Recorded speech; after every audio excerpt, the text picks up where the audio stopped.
We're here on case number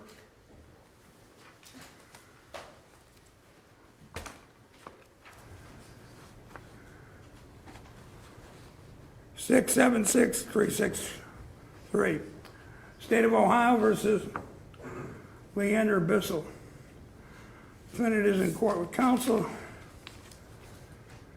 Tim Huber and Darrell Denny. President from the state, Carl Mazzone, Maggie Graham, Diane Nasser. This matter was bench tried to the court. Testimony was concluded on Tuesday, early afternoon. I then took a recess. I have reviewed my notes and reviewed the various videotapes, which was the principal evidence in this case.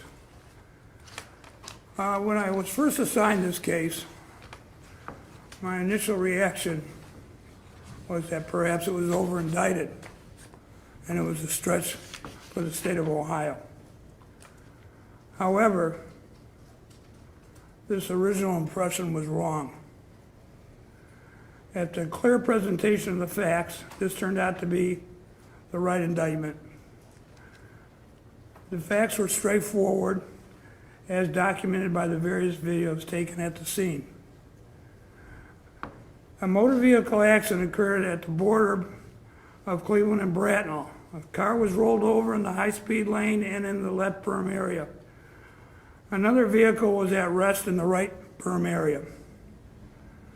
Immediately, two zone cars from Cleveland Police Department, two zone cars from Bracknell responded to the scene. They set up a transitional zone with their vehicles angled across the high-speed lane, we'll call number 1, and the lane immediately to its right, lane number 2. This was to prevent any traffic from traveling along those lanes. Eventually, traffic was diverted to lanes 3 and 4, and no traffic was traveling in lanes 1 and 2. And the only people present in these first two lanes were the first responders to the scene. Engine 22 arrived shortly thereafter. They parked just east of the accident scene. Firefighter Tetrick, as was his responsibility and duty, went to the right berm area to check on. There was a passenger and a driver who had been involved in the motor vehicle accident. He checked on their well-being and determined that they were in good shape. They had no injuries and responded that they did not need any medical attention.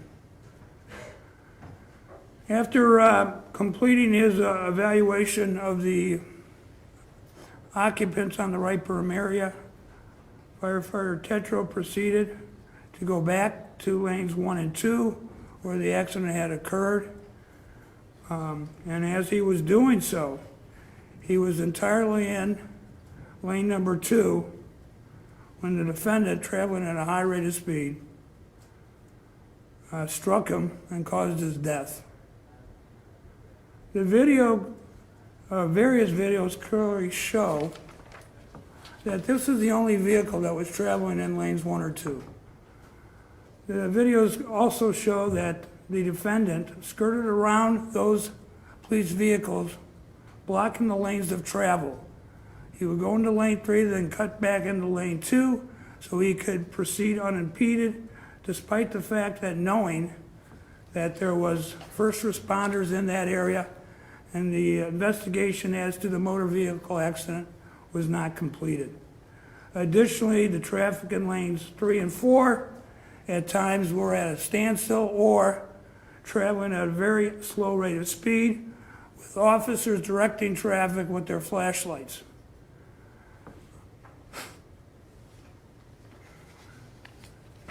Much was made about the element of knowledge in this case, that the defendant did not knowingly cause the death of Johnny Tetrick. Under Ohio law, A person acts knowingly regardless of his purpose when he is aware that his conduct will probably cause a certain result or will probably be of a certain nature. It is not necessary that the accused be in a position to foresee the precise consequence of his conduct. Only that his consequence be foreseeable in the sense that what actually transpired was the natural and logical, and that it was within the scope of the risk created by his conduct. This is exactly what happened in this case. Traffic should not have been in lane 1 and 2.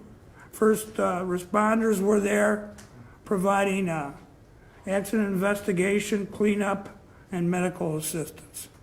There was no reason for the defendant to be traveling in that lane of travel.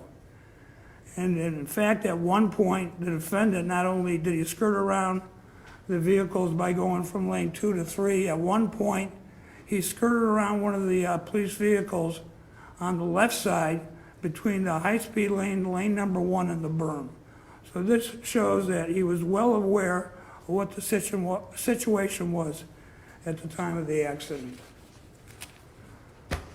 For those reasons, I'm going to find the defendant guilty of all counts in the indictment. However, there will be a discussion at the time, or just at the time of sentencing, with respect to which counts merge with other counts.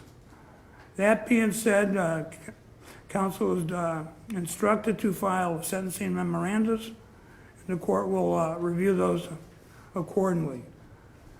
In the interim, however, the court finds that the defendant is guilty of count 1, felony murder, with a forfeiture specification, counts 2 and 3, felonious assault, count 4, involuntary manslaughter, count 5, failure to comply, count 6, aggravated vehicular homicide, and count 7, failure to stop after an accident.